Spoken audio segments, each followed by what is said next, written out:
The following X-ray picture is seen in which cyanotic congenital heart disease? So what are you seeing here? So what are you seeing here? If I zoom in a little bit, you can see that the right ventricular apex, the apex of the heart is quite upturned. There is an upturned apex. Sorry, I'm not sure whether it's clear or not. Okay, there is an upturned apex.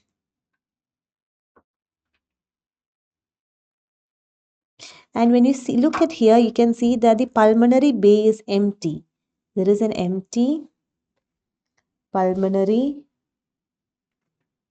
bay. And also in the lung fields, there is significant oligemia. There is pulmonary oligemia. Okay, so this type of heart, where you can see a upturned apex, empty pulmonary bay, and pulmonary oligemia is seen in people with TOF, that is tetralogy of Fallot. So that is also known as boot-shaped heart. So a boot-shaped heart is the most common cardiological or the X-ray feature which is seen in TOF. Now, let's look at some of the other classical features which you see in other CCHDs. That is here. What are you seeing here? You have seen like the heart shadow seen as an egg which is on a string. So this egg on string appearance, it is seen in TGA. So egg on string appearance is characteristic of transposition of great arteries or TGA. Now what are you seeing here? Here you can see that there is a figure of 8 or snowman shaped heart. So figure of 8 or snowman shaped heart is characteristic of TAPVC. Which TAPVC? Supracardiac TAPVC. So here you can see this figure of 8 or the snowman appearance is classical of supracardiac TAPVC. And what are these borders which constitutes this figure of 8? So here we have the dilated superior vena cava. This is the right heart border. Here is the dilated anomalous vein, and this is the left heart border. So altogether it forms the shape of a dilated figure of 8 or a snowman appearance, which is classically seen in TAPVC, supracardiac TAPVC. But it's just supracardiac TAPVC which appears as the figure of 8 or snowman appearance. In the case of an obstructive TAPVC or infracardiac TAPVC, you will get an X-ray like this. And what do you see in this X-ray? It's a very ground glass appearance. This ground glass appearance, which is very similar to what you see in the picture of an RDS, which is similar to a RDS, respiratory distress syndrome, or hyaline membrane disease. If you see such kind of an X-ray in a baby who's otherwise term, it's not a preterm with no other risk factors for developing RDS, then you should think in line of a cardiac cause. And which cardiac problem will cause this type of an X-ray? It is infracardiac TAPVC. Infracardiac, which is also known as obstructive or obstructed TAPVC. Okay, next one. So what are you seeing here? You are seeing a box-shaped heart. The right atrium, the atrial chambers are very much enlarged and the heart assumes the size of a large box. See, a large box-shaped heart. So this is characteristic of Epstein anomaly. In Epstein anomaly, you see large box-shaped heart. And what can you see in the P? In the ECG, there will be something known as Himalayan P waves. That is, since there is a huge right atrial dilatation, the atrials are, there is basically a atrialization of the ventricle happens. So the atria becomes very high. When the atria becomes very large in size, proportionately the P waves becomes very tall. So Himalayan P waves on an ECG along with box-shaped heart on an X-ray is suggestive of Epstein's anomaly. Okay, That is that. So let's quickly look on what all we saw now. Egg-on-side appearance, TGA. Boot-shaped heart, also known as core and sabot appearance, is characteristic of TOF. Figure of 8 appearance is normal appearance, supracardiac TPVC. Box-shaped heart is seen in Epstein anomalies. These are the various characteristic X-ray findings or the X-ray pictures of different cyanotic congenital heart diseases. Moving on to the next question, identify the disease. So this is a karyotype. I hope you are able to identify that this is a karyotype. And in the karyotype, what is the abnormality that you can find? So if we closely look, we can see that in chromosome number 21, there are 3 pairs of chromosomes are present. So this is trisomy 21, which is Down's syndrome. So what are the features of Down syndrome? The facial features of Down syndrome include the important features. Is the most important one is there will be brachycephaly. That is, the head will be flat. Occipital flattening will be present. That is also known as brachycephaly. Here you can get a wide anterior fontanelle. And if you look at the facies, the most important one is the flat facial profile. Upslanting palpebral fissures, which is also known as the mongoloid slant. And in the eyes, you can see something known as the epicanthal fold. This is the epicanthal fold. The upper eyelid skin fold, it covers the inner. The fold of the upper eyelid, it covers the inner corner of the eye. That's called epicanthal fold, which is characteristic of Down syndrome. And in the iris, you can see something known as brush field spots. They are typically white spots on the iris, which are arranged in a ring-like manner. That is called as brush field spots. These can be seen in the eyes. And the flat nasal bridge will be very flat. There will be flattened nasal will be present. Ears will be small set, rudimentary, and folded ears will be present.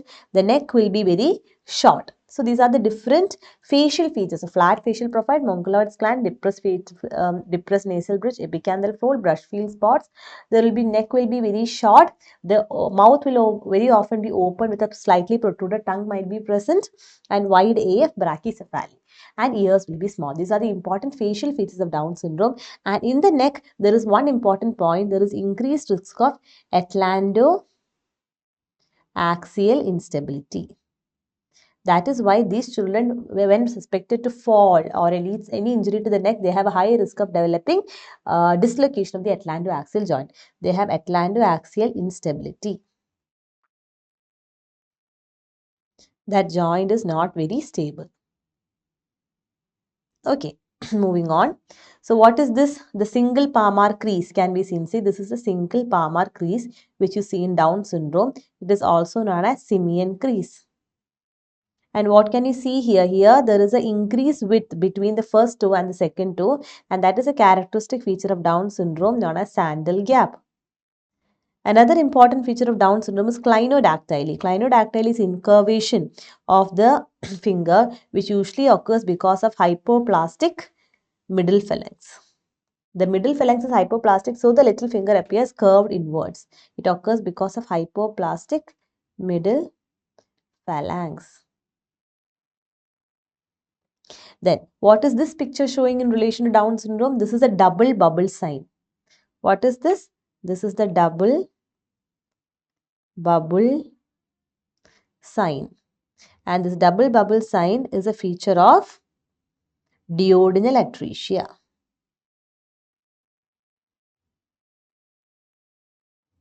And this is the most common GI anomaly associated with Down syndrome. The most common GI anomaly associated with Down syndrome.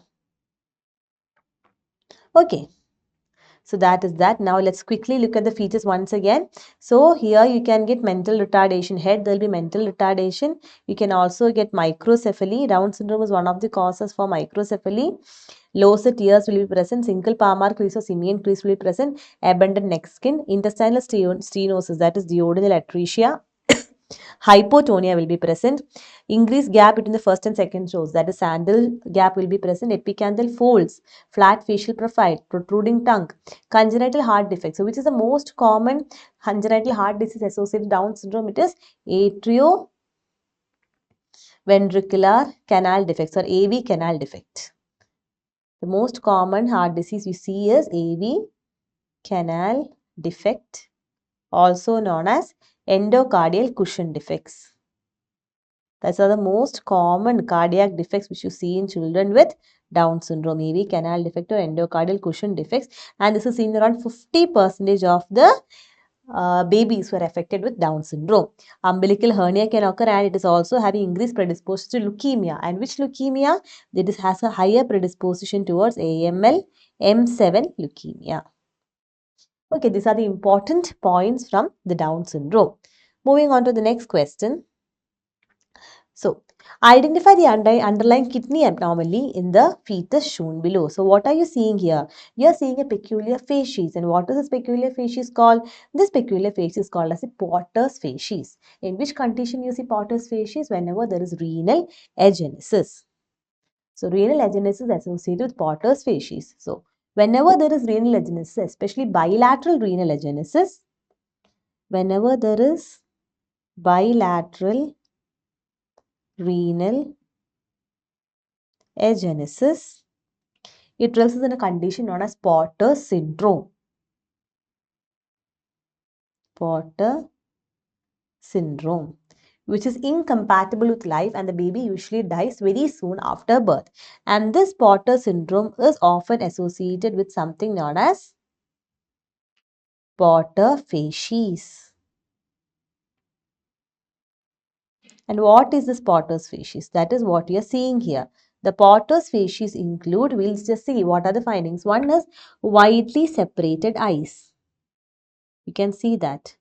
Widely separated eyes with epicanthal fold. Widely separated eyes with a epicanthal fold. The ears will be very low set. Low set ears. The nose will be broad and compressed because of the pressure. The nose will be broad and compressed. The chin will be receding. Receding chin. And is often associated with limb anomalies as well. And since the bilateral renal agenesis is present, there is no amniotic fluid. The major source of amniotic fluid is the urine of the child. So there is no urine, there is no amniotic fluid, so there will be severe oligohydramnios as well. So these are the Potter's facies, and it is associated with renal agenesis. Next question. A neonate was found to have a TSH of more than 100 on day 4 of life. The USG shows ectopic thyroid gland. What should be the next best investigation? So you have a child with congenital hypothyroidism and you're seeing an ectopic thyroid gland. So you want to see whether it is just the focus of thyroid or you have the normal thyroid gland along with an ectopic foci, or whether the normal thyroid is absent or not. So in order to find out, the next best investigation is a thyroid nuclear scan. So that is the next best investigation. Urine iron concentration is not useful. Thyroid receptor antibody levels are not useful. D3 and direct T3 and T4 levels are not useful because you know that this child is having congenital hyperthyroidism. There's no point in further doing the thyroid hormone levels. So this picture, what can you see in this child? In this picture, you can see the coarse facial features. Coarse facies.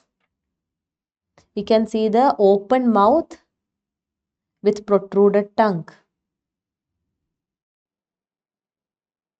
You can see abdomen, pot belly. Abdomen will be slightly distended. Umbilical hernia is there. And in this picture itself, you can see that the child is having a very dry skin. So all these are some of the important phenotypical features of congenital hypothyroidism. Let's see that in detail. So what are the features they will show? They show shunted growth, short extremities, AF and PF will be open, eyes will be wide apart, flat nasal bridge, narrow palpable fissure, edema of the eyelid, delayed dentition.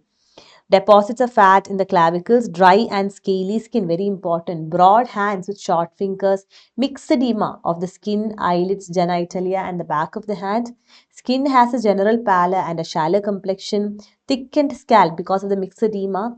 Coarse, brittle and scant hair. delayed development, delayed sexual maturation. All these are important features of congenital hypothyroidism. So how do you work up a child with congenital hypothyroidism? Since we are in this topic, I'm just discussing. So what you do is that you look at the cord TSH levels. That is at birth itself, you send the cord blood for TSH analysis. If it is more than 20, it is abnormal. If it is less than 20, it is considered to be normal. And if it is more than 20 and if it is very high as more than 80, you immediately start treatment after sending the confirmatory sample. If the value is between 20 to 40, that is, it is between, if the value is between 40 to 80, it is more than 40 plus less than 80, you repeat it again. You repeat after 72 hours, you repeat TSH free T4 and see. And then if the repeat value is also abnormal, then only you start treatment. And if the value is between 20 to 40, you repeat the test on day 7.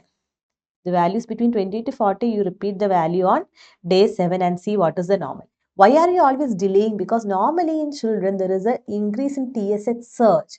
The TSH levels tend to be on the higher side during 48 to 72 hours. So if you take a sample during that time, you might get a false positively elevated TSH value. That is why you're delaying sampling of TSH. If the cord blood is elevated, you have to always wait at least for 72 hours before repeating, because you don't want to mislead a diagnosis of congenital hypothyroidism. And also, if it is very high, as like more than 80, 100 and all, you need not wait for a repeat sample. You start treatment, and then only just by taking a repeat sample, you take the sample for confirmation and then you immediately start on treatment, because congenital hypothyroidism is the most common preventable cause of mental retardation. So if you identify congenital hypothyroidism, you have to treat it. You cannot afford the child to go into an MR with inappropriate treatment. Okay, so that is the importance. Now, so whenever the first evaluation, how do you work up for a congenital hypothyroidism? You take a thyroid scan. In the thyroid scan, if there is no uptake, so in the normal position, there is no uptake. Then you do an ultrasound. In the ultrasound, if there is no thyroid gland, there is no uptake, there is no thyroid gland, means the thyroid gland is not developed. There is thyroid agenesis.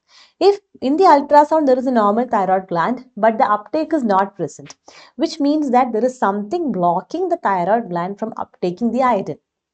So what you do, it may be because of certain antibodies against the TSH receptor. So you test for those antibodies. If the antibodies are positive, it will be maternal antibodies against TSH receptors. If antibodies are negative, then there may be some defect in the iodine transport receptor or the thyroglobulin. So it could be any of that. So if there is an ectopic uptake, it is an ectopic thyroid gland. If there is an increased uptake, it means that the thyroid hormone, the thyroid gland is taking up iodine normally, but it is not able to synthesize thyroxine. It means that it is not the defect in the gland, but the hormones. The enzymatic pathways involved in thyroid hormone synthesis is defective. That is, dishormonogenesis may be the cause for hypothyroidism. So this is how you work or approach a case of congenital hypothyroidism. Okay.